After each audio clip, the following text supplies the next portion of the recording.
when trading patterns, there's a little bit of stuff to keep aware of. So it's a simple concept, right? It's the outer boundaries of a shape, right? And so we need to understand our way through that. So the top of a channel and the bottom of a channel, whether it's in any form of these, right? That right there is one part. It's like a rectangle with no ends, right? Because there's really no true start to it. It just starts to shape out and then it blasts out of it. So there's really no end. So we don't really have a boxed rectangle box. We have a top and a bottom part. That's two parts. And when it comes in and sets the first low and then starts moving along, that's the third part. Fourth, fifth, sixth, seven, eight. Three on the top, four parts on the bottom, breaks down, three on top, four on the bottom. I'm sure every one of you have all seen the shape. So, three on the bottom, four on top, eight breaks out. This is your general concept.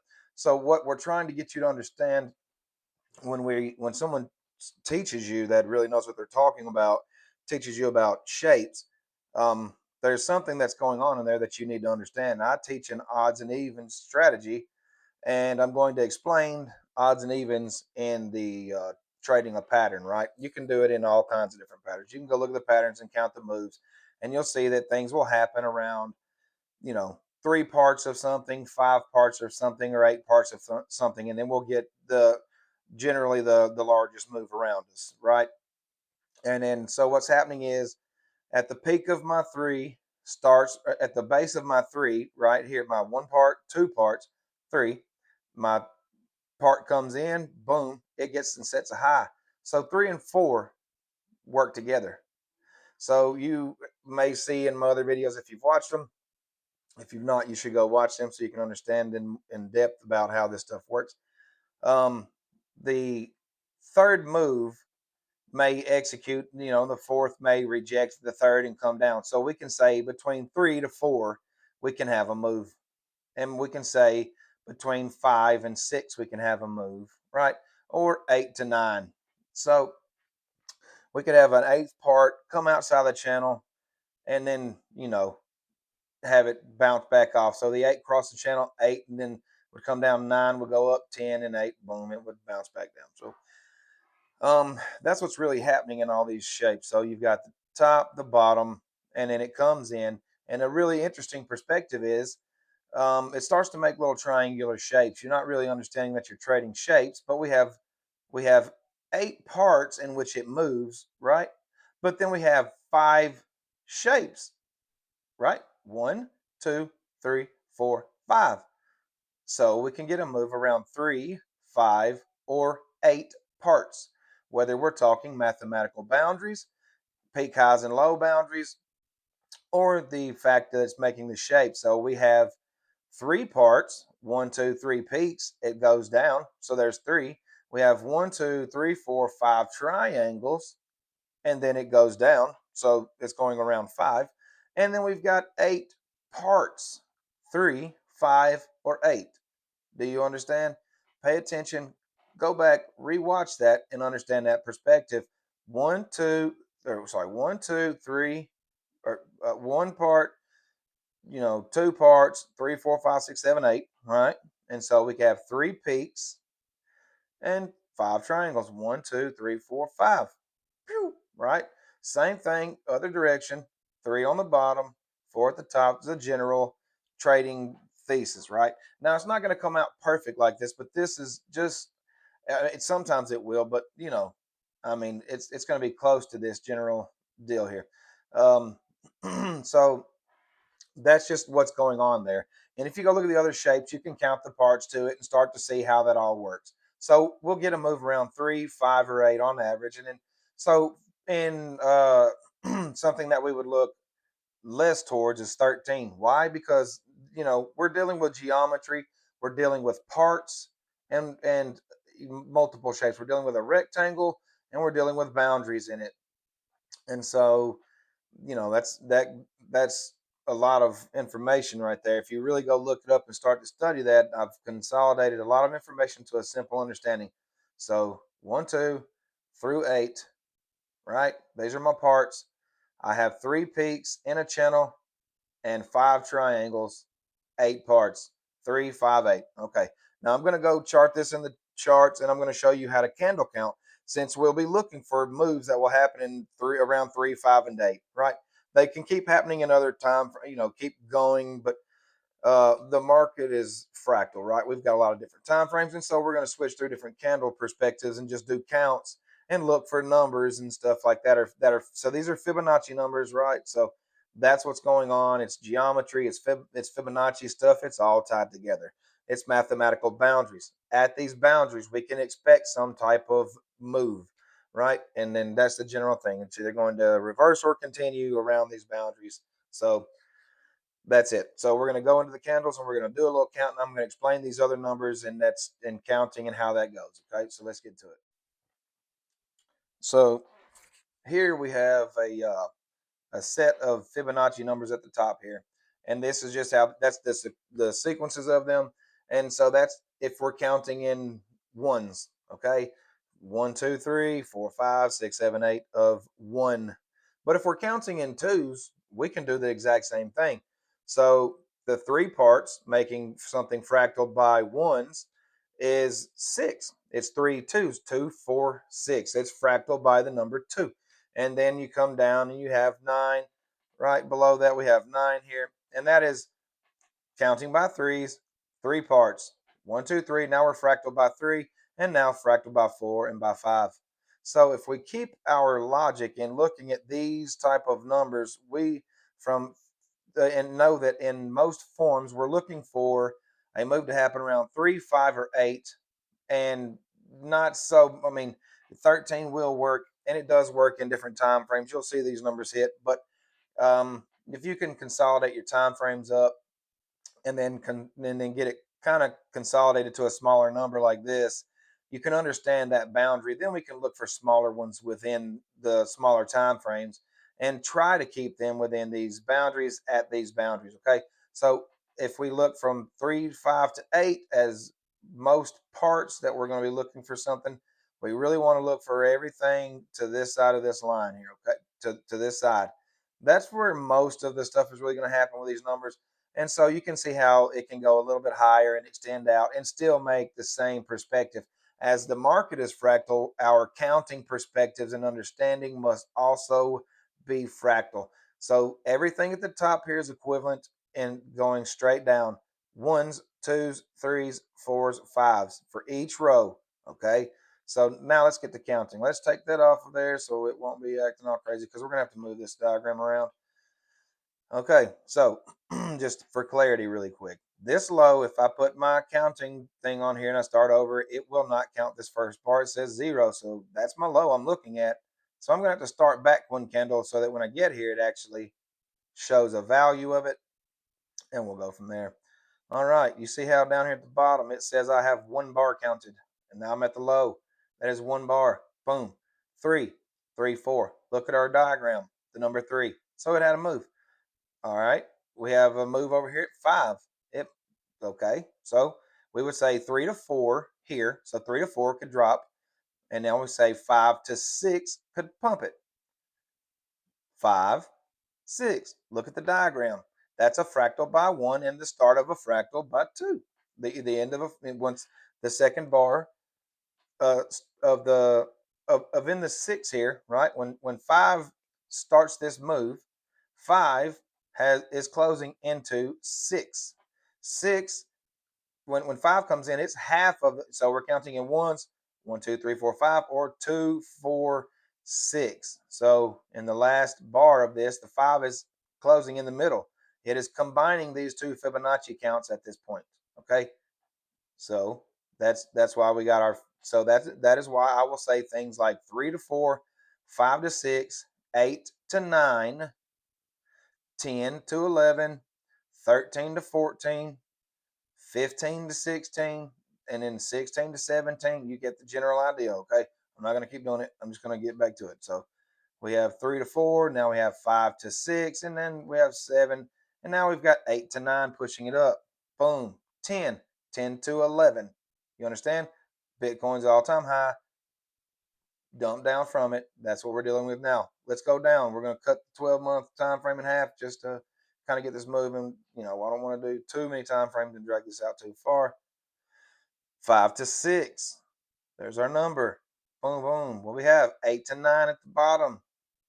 And then we've got 10 to 11. Okay, 10 to 11. In this perspective, we have 13 and 14 at the high up here. All right, let's go down. What do we have? We have 15, 16. All right. Third column down, second one over is 15. Second column down, third one over is 16. Okay, now let's go up here and see what we got at top. We have 21.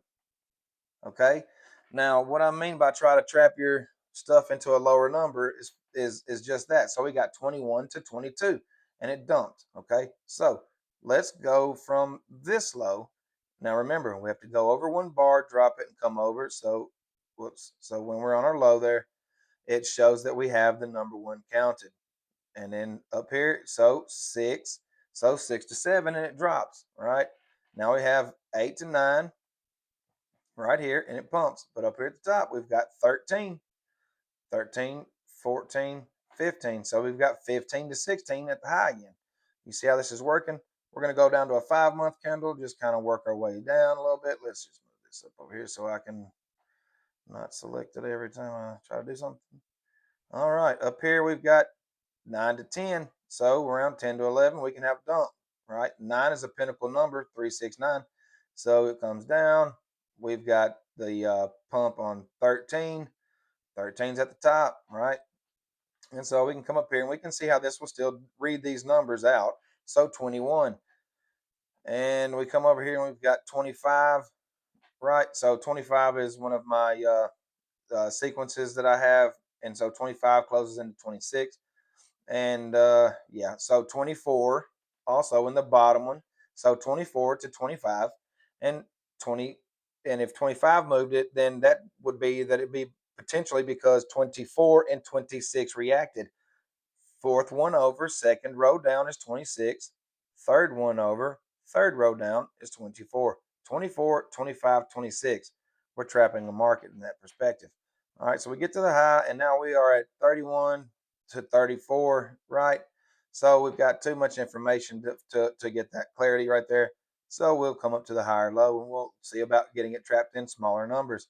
So we've got 8 to 9, and we have our move, right? 13 to 14, it pumps up. At the top, we have 21. Look at the diagram. Pay attention to the numbers in the count. Rewind this video. Pay attention. We are at the bottom, bar 1. 9 bars. 8, 9. Fibonacci. 8, 9. Right? So let's just go down. Oh, hold on. Let's go back a second. Let's do this really quick. This would be my high. We're going to come over one bar to count to the bottom. 3, 4. 5 into 6. 8, 9. It's moving. Right? So now we'll come to this bar. This bar, because this bar was my high, and we'll count to the bottom to see. 3, 4. So 5 and 3 odd numbers work off each other. The 2-bar back strategy at an understanding that 3 and 5 are Fibonacci and 3, 4 is the end of a move. Okay, so let's just switch our time frame down, and you'll see that sometimes it doesn't always change a lot, but it does change a little. 8 to 9 area. All right, 13 to 14 up. Over here we got 21 down. Let's go up here and see what we had coming down. This again will be counting over. 5, 6. We're moving. All right, up here. This is my high. I'm pulling from here to my low. 5 to 6. 3 to 4, 5 to 6. So it's true on this time frame as well. If we counted from there to the high, we have 8 to 9, 9 to 10, right? Okay, let's go down. It's showing us that there's pressure in this area, that this had a lot of mathematical confluence in multiple time frames. We have 12, so 12 to 13, 13, 14, right? You kind of get the general idea. We're looking at our diagram and we're looking for numbers and understanding, right? So in this perspective, that top move came down from there. We're looking from here over. So we have 5, 6. right? So we know a move can happen at 3, 5, 8, 13 most of the time. So we're still in a bullish market. So at 5, 6, it moved. The market went up. It pumped back down. If this was my high, I have to come over one candle to let that be one and come over here. And what do I have? 3, 4 at my swing failure pattern. Okay. Let's go down in time. Well, hold on. Hold on. Let's just do this really quick just to add to it. From here to this high, 10 to 11, Fibonacci numbers, right? 13, 14, kind of fluctuating. 15 to 16 area, right? Dumping down. Okay. You can see how it's happening around these points. So we've got this is my high, this is my low, 5 to 6, pumping up. This is my low, so one bar over shows 1, goes to the high. What do we have? 13, 13, 14, but we've got 10 to 11 over here, right? So we can understand that we're in an area and we're on a 3-month bar. So we know that if we put this in a perspective, when this goes on there, we could be looking at a move happening within 3 to 6 months. Well, we could go to a smaller time frame and kind of clear that up and then see where it may have another mathematical confluence as we go. But I'm just showing you guys how everything flows through. Okay, just follow along, pay attention. We're going to start at the bottom. You're going to start seeing these higher numbers. We've got 18. So you see why we stick to the smaller numbers? It gets a little confusing.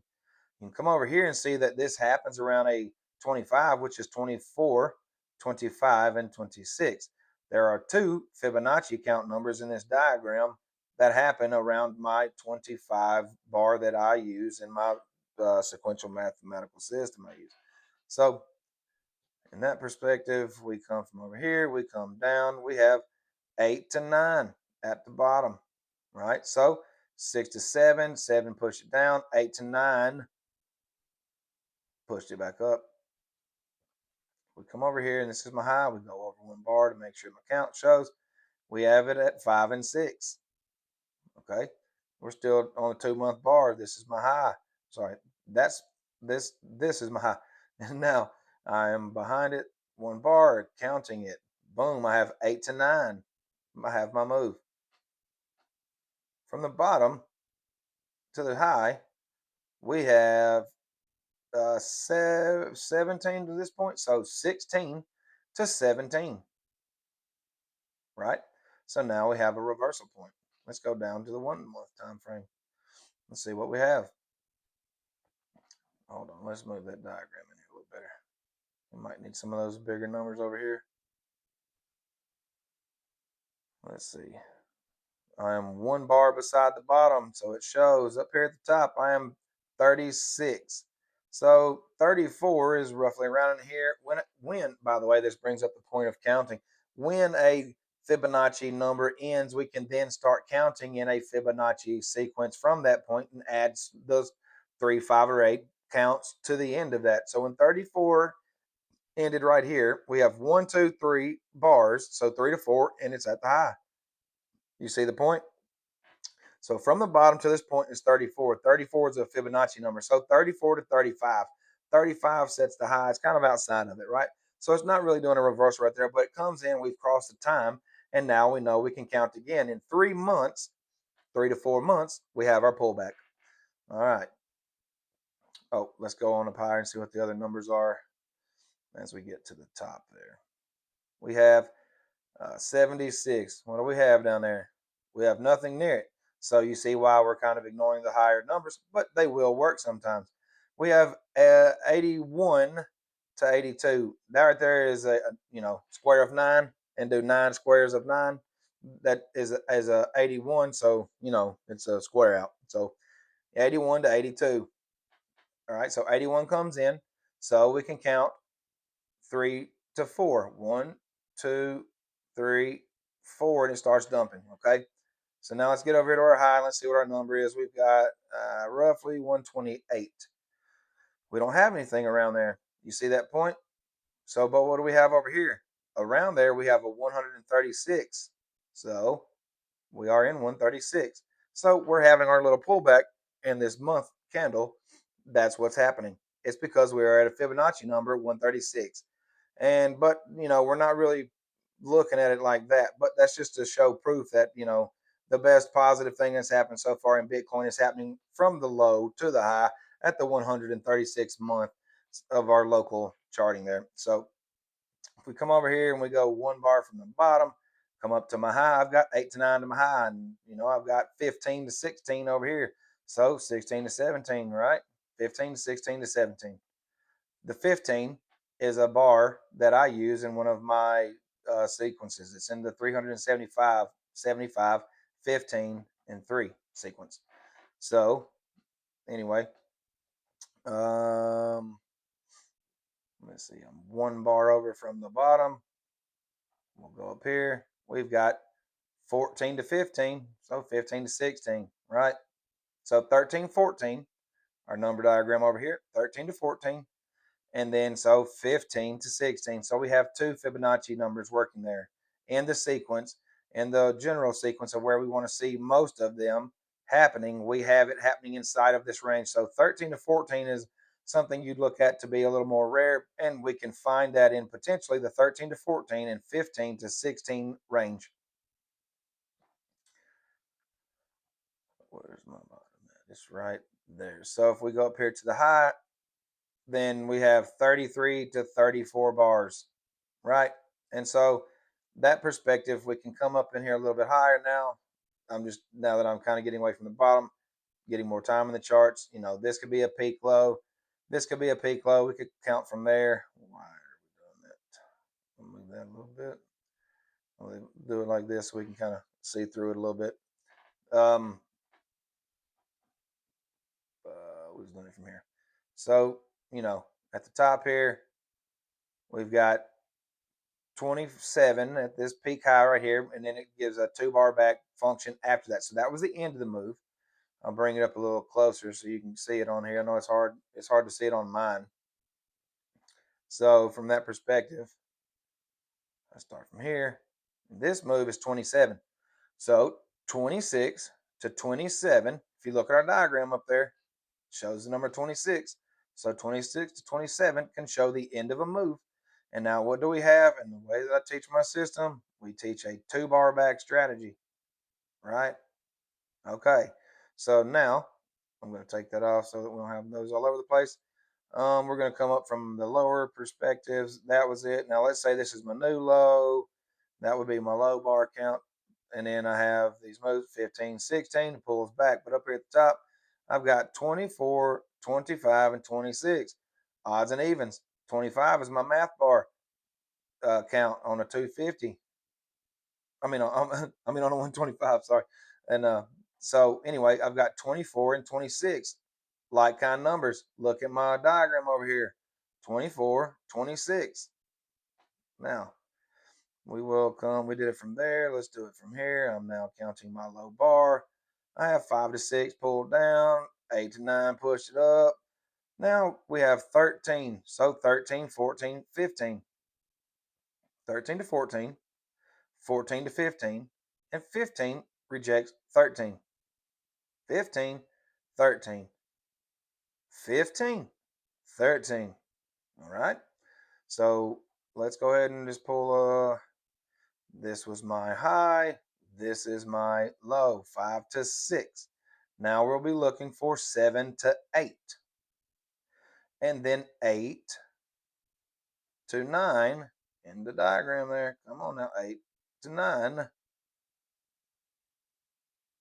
8 and 9. I've been walking you through this the whole way.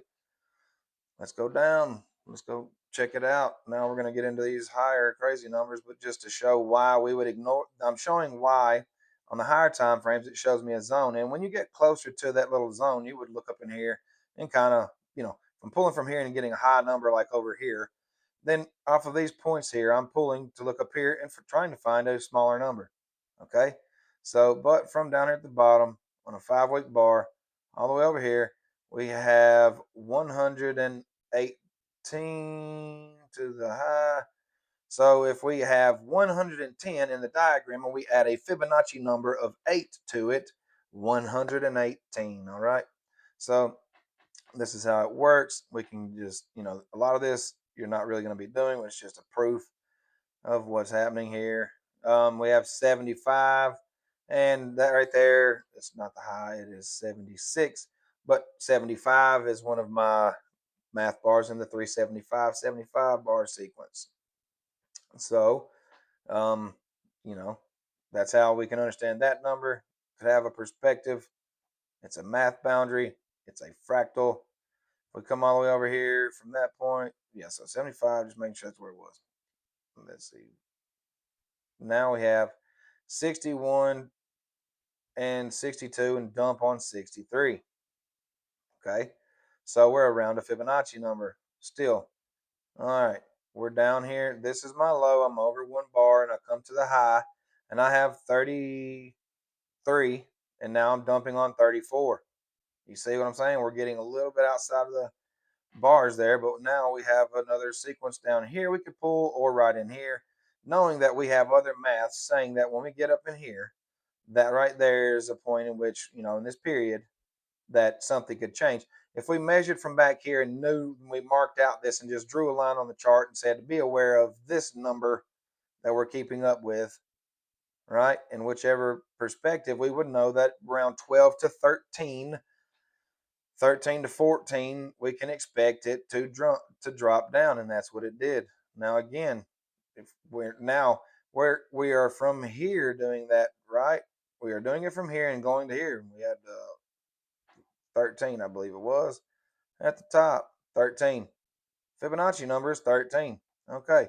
Let's say it gave us this little pullback, and we're like, let's see if it aligns with that same point, right? Oh, 5 to 6. Uh-oh. Uh-oh, now we've got all kinds of mathematical alignments, don't we?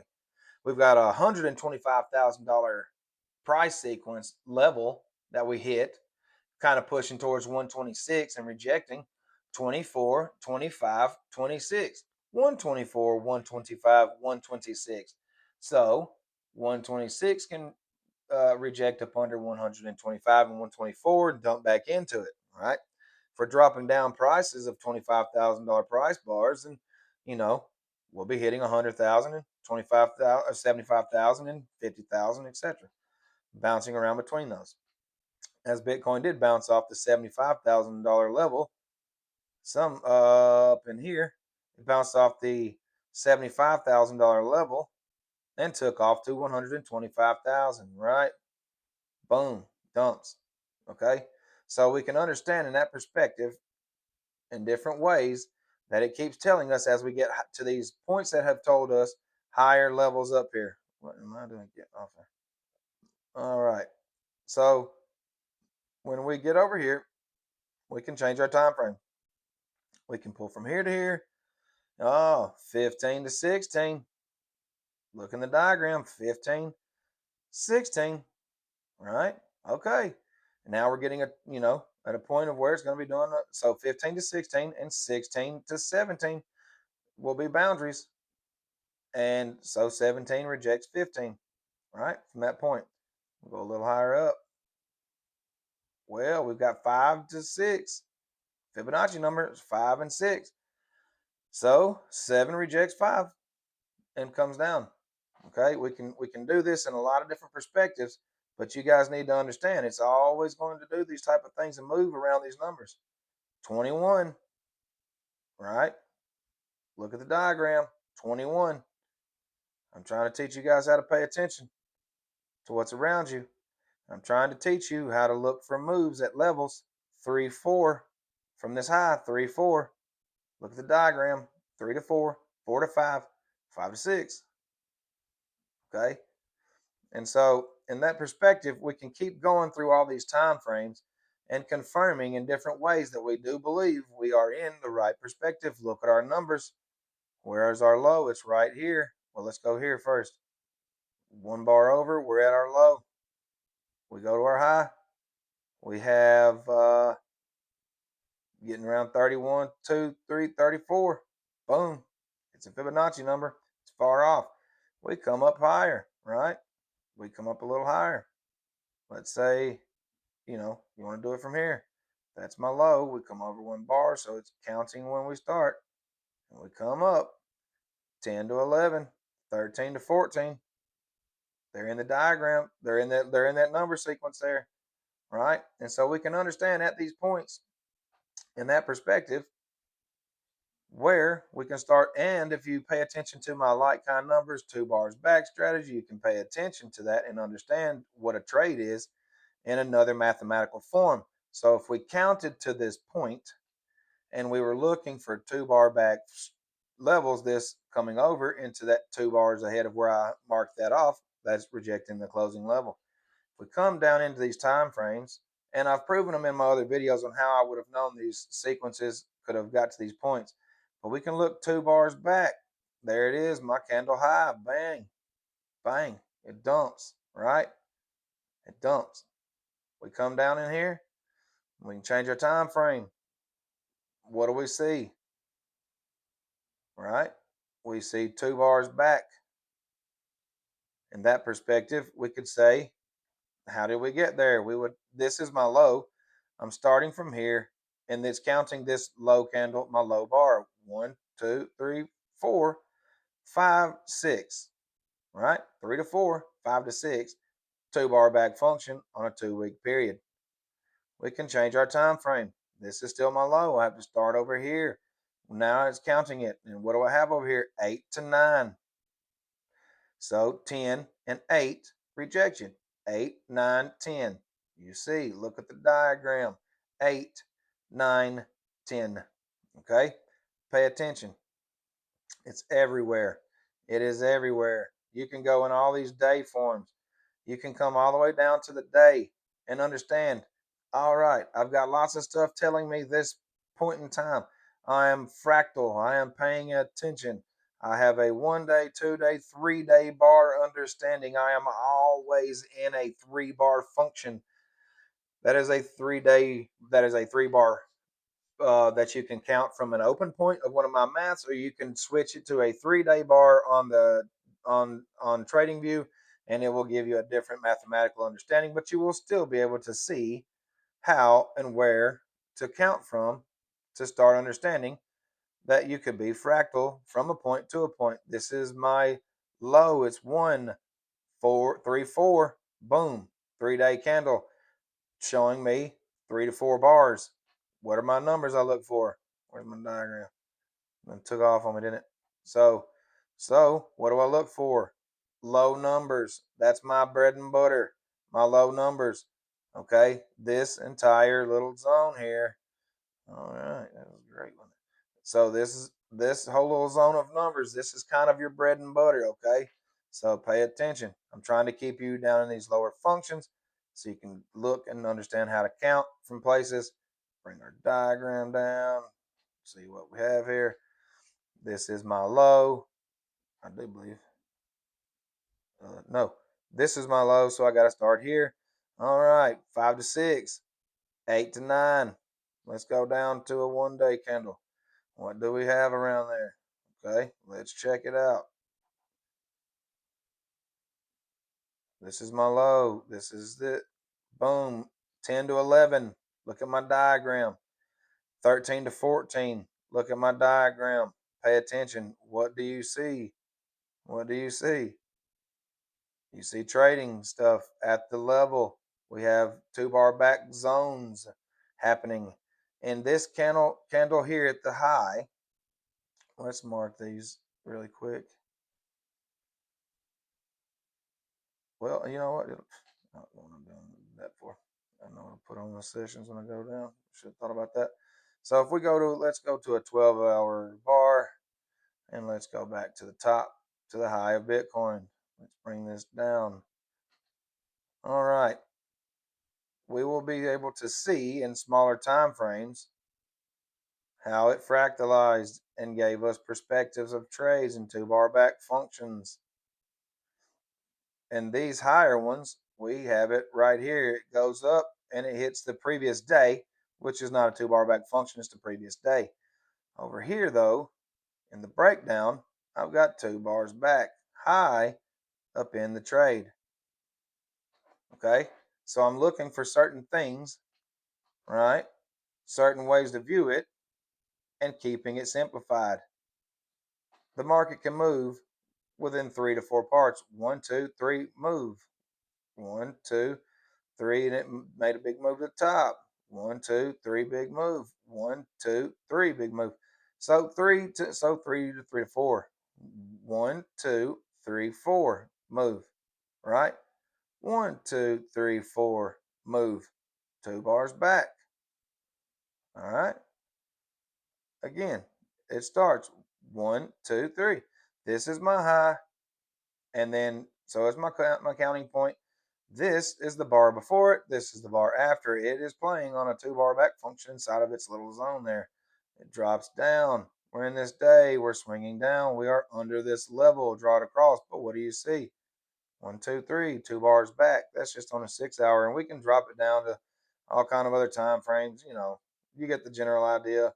So, you get to your smaller time frames. Where can a move happen? Well, you kind of come over here and start on the next candle back and count, 3 to 4, 5, 6, so 6 to 7, right? The market goes up. This is my bottom. I come to this side. I'm on a 1-hour bar. I'm looking for 3 to 4, 4 to 5, right? And then when we get down in these little areas and we start to understand our way around the chart and understand that this move can happen around 13 to 14 and 14, 15, 16. If we look at the diagram, wherever that thing is at now on this chart, telling. But yeah, you can see the numbers and you can pay attention to them. You can start to count a whole bunch of different ways and stuff. There's your diagram. Go down to the lower time frames. Keep switching. Pay attention. Find the new peaks. Let's see. Let's look at something here. So this is one of the moves that made Bitcoin move. It is 2 bars back, but we have 1, 2, 3 after the last swing failure. 1, 2, 3, 4.